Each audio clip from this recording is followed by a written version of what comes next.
Welcome to Around the WNBA. My name is Barbara.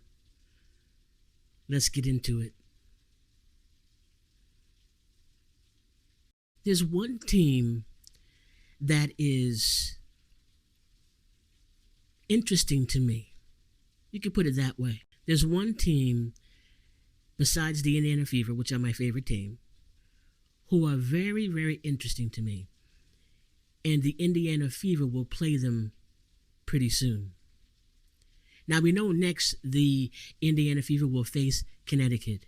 Like any game, the Indiana Fever need to prepare, of course. They need to have everything all set to go in terms of their team, in terms of their cohesion, in terms of them building on each other's skills, in terms of winning the game. They need to work as that well-oiled machine. Because any game, anyone or any team plays in the WNBA could one minute be winning or could be the next minute not winning. Why is that? One, because of the draft, a lot of new rookies on the teams. Two, because of the free agency. Because of free agency, a lot of the people are on different teams. And a few of them are doing exceptionally better on the teams they now are on.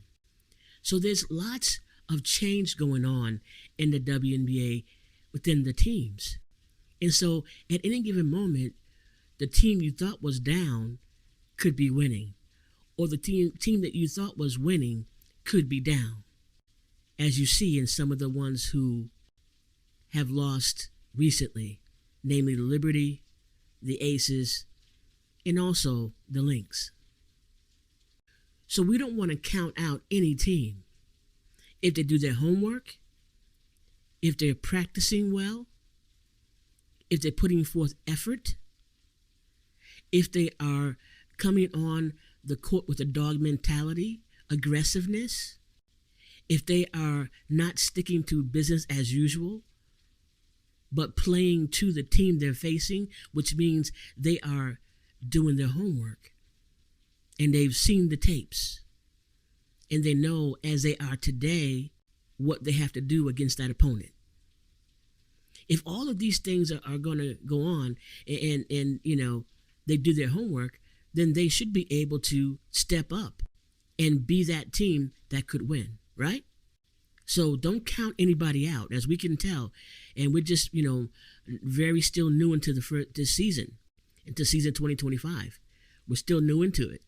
So basically, we know that on any given night, depends on how well they're prepared, depends on their chemistry, their cohesiveness, their game plan, their schemes, their defense, their offense, and their dog mentality, anybody could win. Now I want to talk about another team, the Golden State Valkyries. Yes. I want to talk about the Golden State Valkyries. They have won their last 3 games, and they have really won against teams that people thought would maybe perhaps win, but they didn't. They didn't win. So what is with the Valkyries? What's going on with the Valkyries? They're an expansion team. People look at them like the underdogs. Lots of new players. Lots of young players. Okay. Does that really make a difference? Perhaps, maybe. But what I want to point you towards is this. They have won their last 3 games. Since they've been playing, they've gotten better and better and better and better. This team has a dog mentality from the jump. They have grown into it. This team is not afraid to go into the paint, to go into the other folks' territory, and to wreak havoc. They wreak havoc. They're not afraid to go and do a layup in some sort of way where we're not thinking it's going to go in the hoop, but guess what? It goes in the hoop. And we're amazed by it. This team is a dynamic team. This team has just gotten started, and they are full of promise. And they don't just talk about what they're going to do or say how they this, they that, or whatever. They prove it on the court. Now, we all, like I said, like a good battle, we want them to show their best selves in competitive matches. Absolutely. We don't like when we see a team that's being lazy or a team that's just sort of lackadaisical and a team that's not doing what we know they can do. We don't really like that. We like it when the teams are aggressive and they're competitive and they have that dog mentality and they're going after it. They're going after the win. We like that. The Valkyries are that team. They are that team. They want to win. They have a hunger that's very deep. Some people say that, they're the team that was the underdogs. They were the teams that have, maybe people rejected the players that are on the team. I beg to differ. And maybe some teams did pass them up for whatever reasons. I don't know. But I know that the players which they have right now can play. And they don't play like checkers. They're playing chess. They might be early into it, but they're still playing chess. So the Valkyries have won their last 3 games. They have confidence right now. They are really, just raring to go. They want more. They want more. They're eager. They're eager to play teams that are competitive. They don't want to just play, someone that's going to be an easy win. They want to play teams that are competitive. That makes sense. That's the kind of mentality that they have. That's where they're coming from. So why am I bringing this up now? Why am I talking about the Valkyries? Why am I, bringing them into the conversation? The next team that the Indiana Fever will play is going to be Connecticut. So why am I not talking about them? But I'm talking about the Valkyries. Because the Valkyries show what the Connecticut team collectively are not showing. And yes, again, like I said, and hear me out, I think that the Indiana Fever should definitely prepare like they prepare for every game, for sure. I definitely think that's the case. They should prepare like they prepare for every single game, no doubt. But I also see the hunger when watching the Valkyries play, the hunger that's deep. And the hunger might not be about just winning the game. The hunger might be about wanting to put their best foot forward, wanting to have people see what they are giving to the game, their skill, their expertise, the way that they do things, how they move on the court. So this is why I'm talking about the Valkyries, because the Indiana Fever will face them next after Connecticut. And they are a formidable team. And my hope, and I pretty much know, and I hope that the Fever, have done their homework. On every team that is going on right now, if you are a team in the WNBA, you need to be doing your homework on every team as they are right now. Not how they were back in 2024. That's 2024. This is season 2025. And these folks have been changed up on different teams, different people, and some of them are breaking through. Some of them are emerging in ways that they have not emerged last year or maybe the year before. So it's a different thing, season 2025. The Valkyries play each game like it's the first minute. You understand what I'm saying? They play like it's the first minute. So if they're in their third quarter or the fourth quarter, they play like they're in their first. And they go after it. They don't slack or slow down. Okay? They like to press and run the floor. They have good defense. They are thinking on their feet. And while they're thinking on their feet, they also are communicating with each other. Now, do you understand why I'm talking about the Valkyries? Absolutely. I'm looking forward to that game with the Fever. Now, granted, I look forward to every game that the Fever plays. Let's just be clear and honest about that.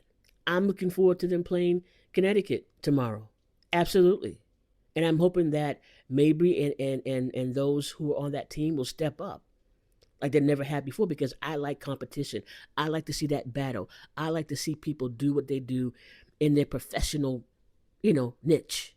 And that could be almost anything, whether it be art, whether it be poetry, whether it be writing, whether it be horseback riding, football, whether it be soccer. Whatever that person is an expert in, that's what I want to see. I want to see that displayed on the court or wherever they might be. So I'm hoping that Connecticut steps up. Absolutely. I want to see a game. I want to see a battle. I want to see them go after it every single quarter. And I want to be able to see the strategic play, the chess being played on the court, right? Don't you? Don't you want to see that? Come on, really. When it concerns the Valkyries and what I've seen lately, the last 3 games that they played, this is why I'm talking about them. And I believe that the Indiana Fever with the Valkyrie is just going to be a contest, an event. It's going to be competitive. It's going to be, the dog will come out on both sides. The hunger will be displayed on both sides. And we will see things that will have us on the edge of our seats. And we will be entertained. We will see these high-level athletic basketball players, these women, show us their excellence, right? So that's what I'm looking for.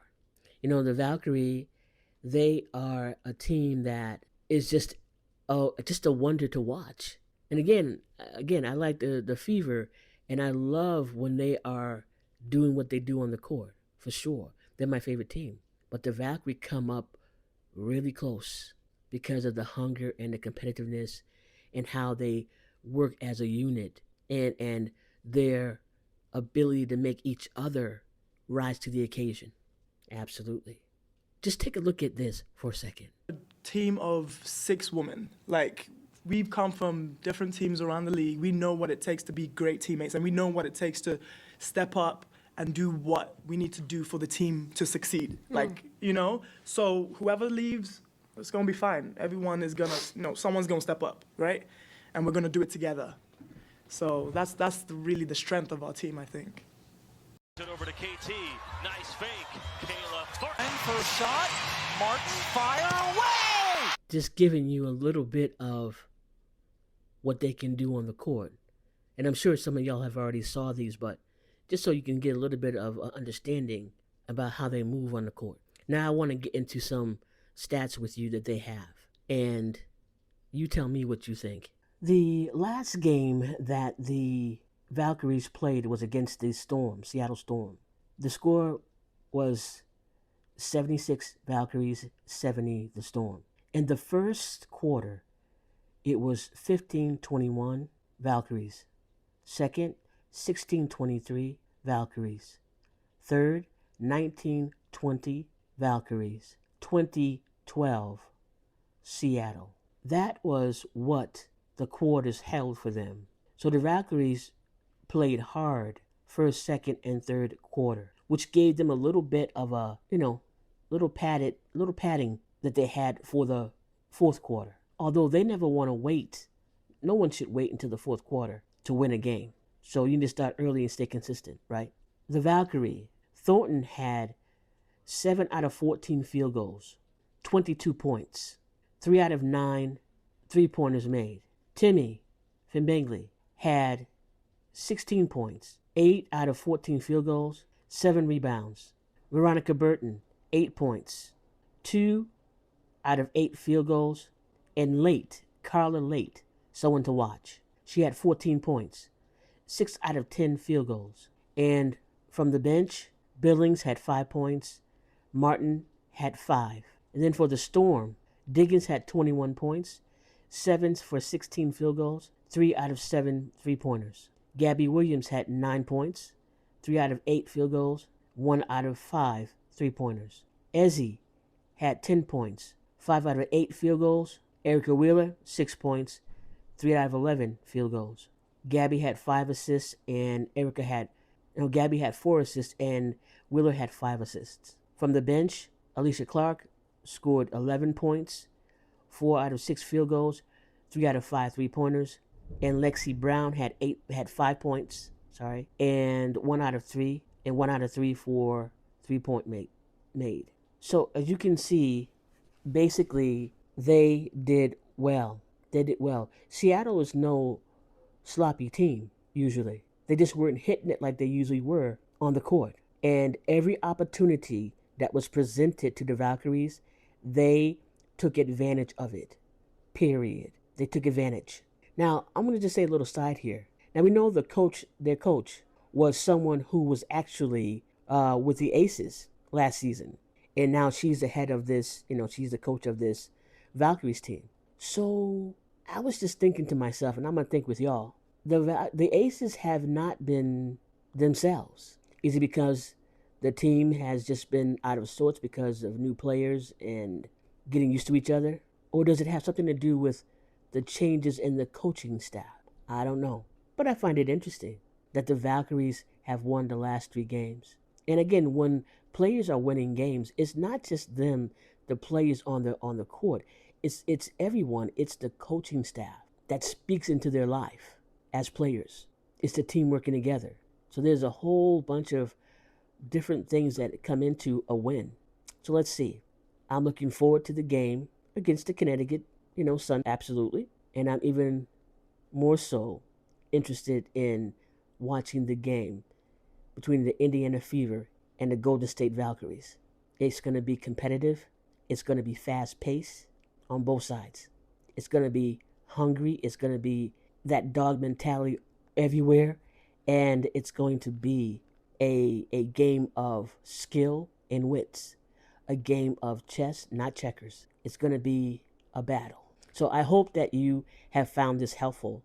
And let me know in the comment section your thoughts about what I said about the Connecticut Sun, what I said about the Valkyries versus the Indiana Fever. And like always, if you found this helpful, or if you enjoy my perspective on the WNBA games, subscribe. Just subscribe.